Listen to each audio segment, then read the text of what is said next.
Hello and welcome to this podcast. My name is Christian Ross. I am with SYNNEX Corporation and I am the Public Safety Program Manager. We're here today with Mark Fletcher, who is the Vice President of Public Safety at 911inform. And Fletch, why don't you tell us a little bit about yourself? Yeah, thanks very much, Christian. Really appreciate you having me on today.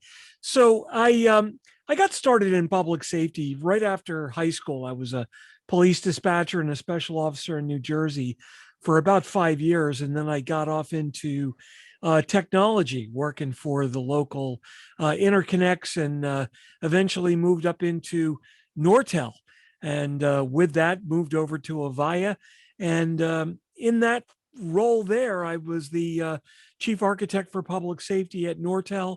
And just recently, about a year ago, I moved on to 911 Inform to bring that next generation call taking capabilities into the enterprise.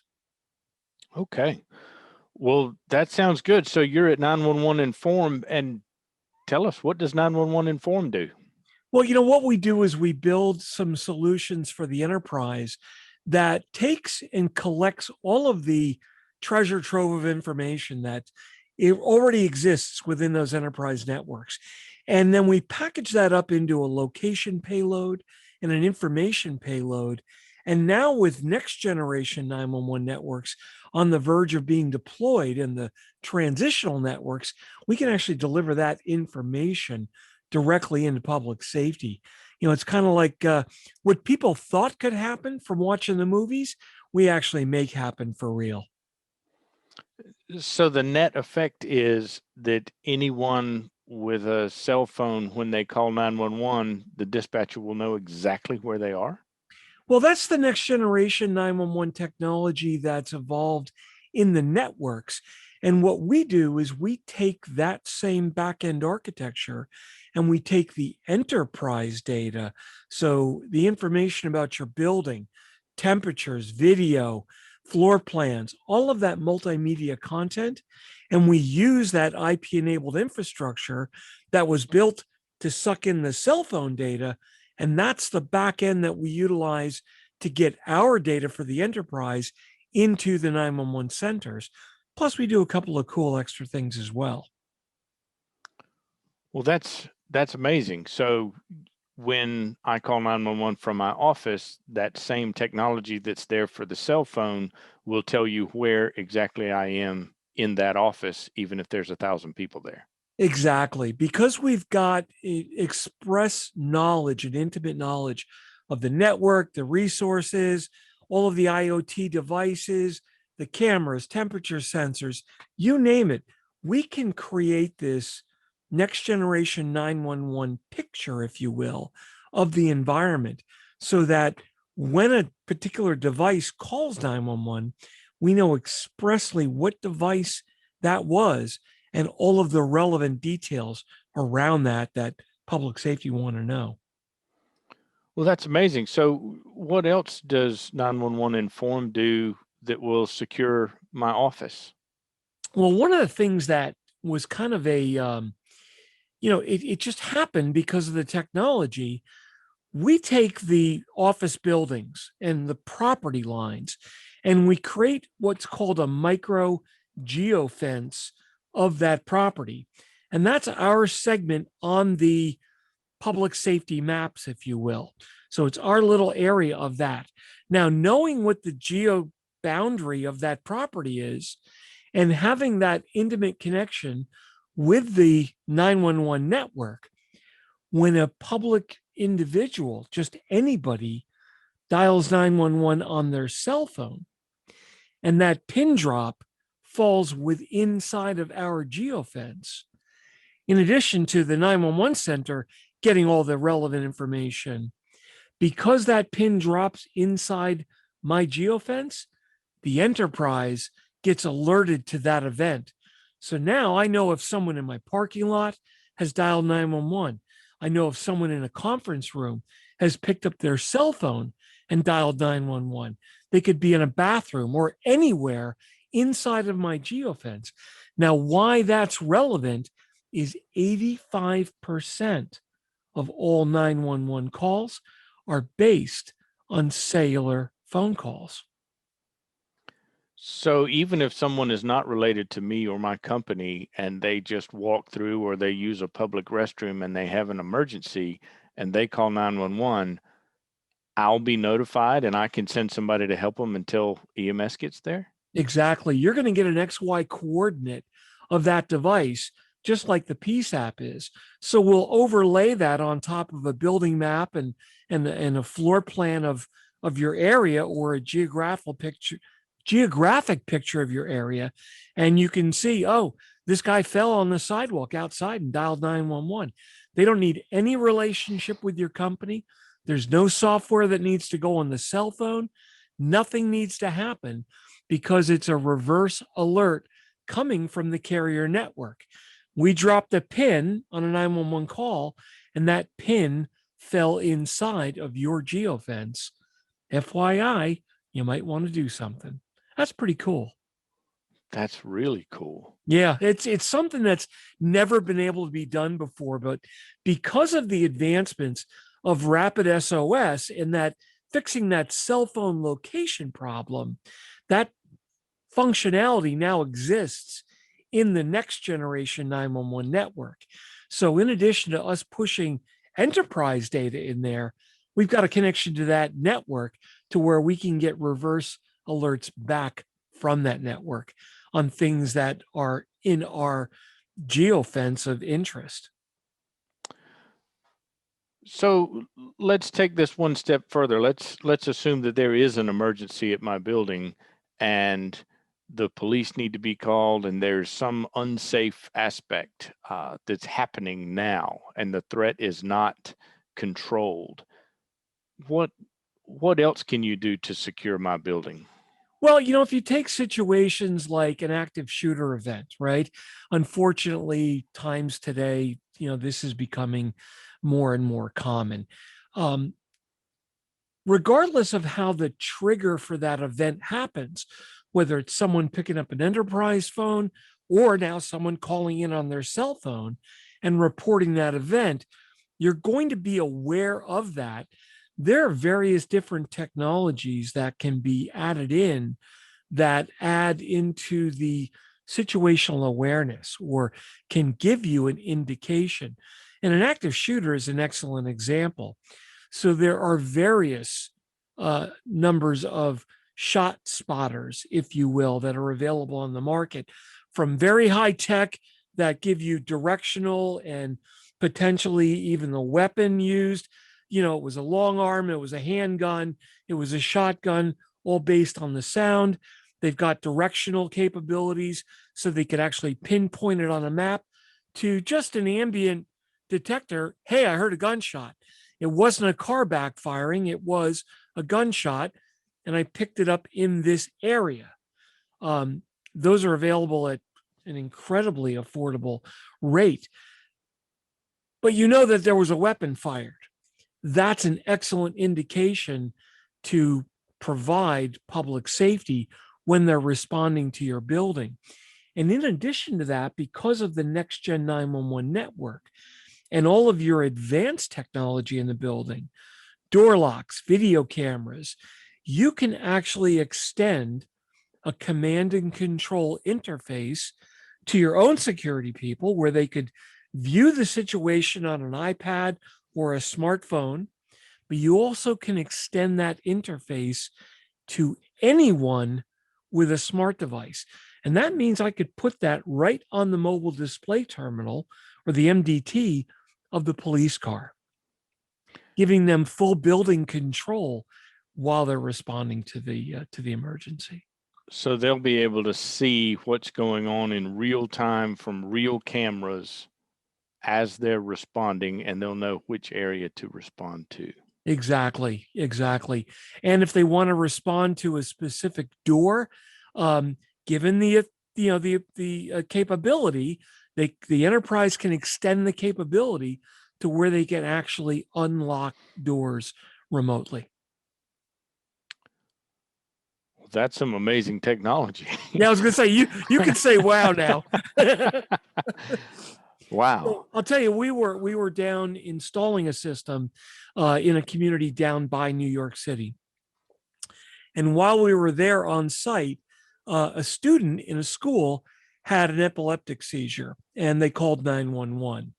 And the 911, the medical response team, knew where the individual was, and they actually drove around to a side door on that building, but the side door was locked. The crew waited outside for 11 minutes while they were trying to coordinate to get that door opened. Had we completed our install, they would have waited just another 20 minutes to a half hour. We would have had an install complete, and they actually would have had a controllable floor plan in the rig. And when they arrived on site, they could have let themselves in, or an SRO in the school would have seen them show up by the video cameras and could have triggered that door lock for them. We're not talking about shaving seconds. It was 11 minutes. From your past public safety career, 11 minutes is several lifetimes. Right. This all sounds really, really good. What do I need to do to find out more? We offer a very simplistic survey of a building that identifies your exposure. So you've got Kari's Law, you've got BAUM'S Act for dialing 911 in the enterprise. So while we identify that, we'll look at your floor plans, your layouts, and make some suggestions of what you can do for your building. And then it's very simple to add on the other capabilities. We've got integration modules that'll integrate with modern day control systems and even legacy systems that are out there, and integrate with video systems. It's a pretty simple evaluation of your property. And what's amazing is the technology actually is not that expensive. And when you look at the cost savings for just 911 reporting, because of next generation 911, it actually simplifies the model and makes it less expensive, Christian. And you get that station level granularity where you usually had to compromise and kind of back off on the level of reporting, because the legacy mechanisms require you to have a 911 record on every station. And that means every station has to have an individual private DID phone number. And most people wouldn't deploy at that level. They would have to back off. Yeah, it's expensive. They would go to a zone level. Well, that's a compromise. Or they would go to a building or a floor level. That's a compromise. There's no reason why with next gen, we can report down to the square foot if you want to, because we've got multimedia information. I've got floor plans that I can put a marker on. So, you know what? If you're in your chair or you're over there in that chair, if I know that, I can mark it and make public safety aware. And that's a huge enabler for emergency response. So I'm going to roll back just a little bit. You mentioned BAUM'S Act and Kari's Law. Does the deployment of your products make me compliant with BAUM and Kari's Law? 100%. Absolutely. So if I am considering doing anything to my multi-line telephone system, I'm required to become compliant with those two laws now, am I not? Yeah, so the way the laws were written is it's a little complex. So you've got Kari's Law that went into effect on February 16th of 2020. And Kari's Law says you've got to be able to dial 911 without an access code, and you have to provide a mechanism for on-site notification. So somebody needs to be made aware that a 911 call happened so you can start facilitating the response. Now, BAUM'S Act just went into effect on January 6th of 2021. However, it is effective on any new system after the Kari's Law date. So any new system or upgrade after February of 2020 is where these apply to. Now, BAUM'S Act adds the requirement of providing a dispatchable location on site to your first responders, but you also have to provide that dispatchable location information to the 911 center. And that's where it gets complex. So a dispatchable location doesn't necessarily mean the exact station that dialed. The language is actually pretty loose. It says you have to report the street address and provide additional information that allows the location of the caller to be found in a reasonable amount of time. Now, you can make that, you can have your lawyers, translate that to whatever they want. But with our system in next generation 911, you can go down to whatever level that you want to, including the direct station level. And we get the economies of scale because if I've got 5,000 people in my building, instead of 5,000 individual 911 records and endpoints that I have to pay for every month and maintain, because next gen 911 data is dynamic. Here's the kicker. I have one single record for the building because I can dynamically in real time write that information when the 911 call happens. It's like one of my favorite comedians. 911, here's your sign.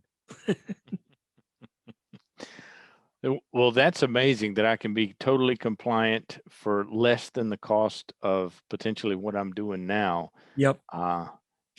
It seems like a good deal. What is there anything else we need to know before we wrap this up? If you've got a 911 system, it's a great time to look to see if you're compliant and if you're efficient in your 911 solution. The biggest savings that we find in customers are people that have deployed 911 anywhere from yesterday to 5 years ago because they've deployed the legacy E911 solutions, and they are expensive. That's what the E in E911 stands for in my book. Expensive 911. Next generation 911 is a brand new technology. It's got economies of scale that were not available with the legacy system. And I have seen us reduce budgets by 60% or more when they're doing it the legacy way. And that can be a lot of money in a large enterprise. Well, I think that's something we should all look into then, because if we can save money and give higher quality service, that's the definition of a well-run system. Yeah, and the fines that are out there for not being compliant, in addition to the legislative fines, which run $10,000 plus $500 a day, that's nothing to sneeze at. But that's if you get fined. The real problem, and this is what people don't realize, the real problem is the personal liability lawsuits that will happen. Now, the Hunt family, when Kari was murdered, when her 9-year-old daughter wasn't able to dial 911 from a hotel, a local jury awarded that family $41 million.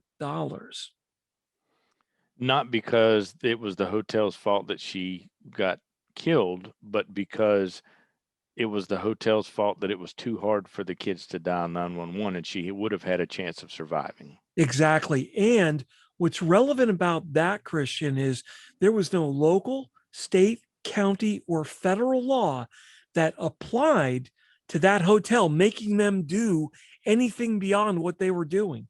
There was no law in place. But the jury said, you know what? You knew about the problem. The manufacturer of the PBX system even said, hey, you know what? Make sure that, it's best practice to program it this way. And they had shown that the hotel had been to workshops and webinars that said, this is a problem. So it went from, hey, I didn't know, to I made a conscious decision not to fix it. And the jury said, nope, you're not getting away with that one. 41 million. They found that actually egregious.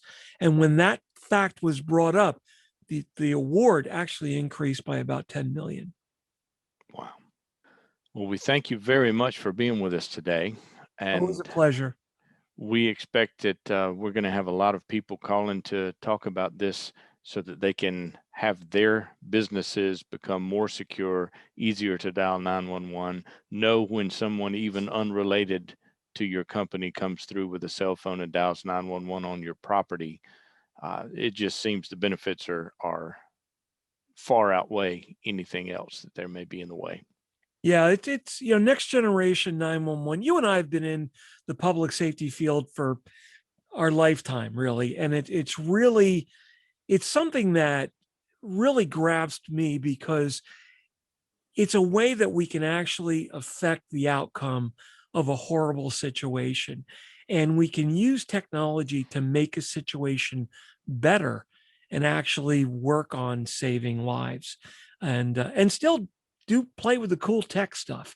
To me, it's the best job that I could come up with, man. Sounds great. Well, thanks so much. No problem. Have any time. We'll see you soon. Take care.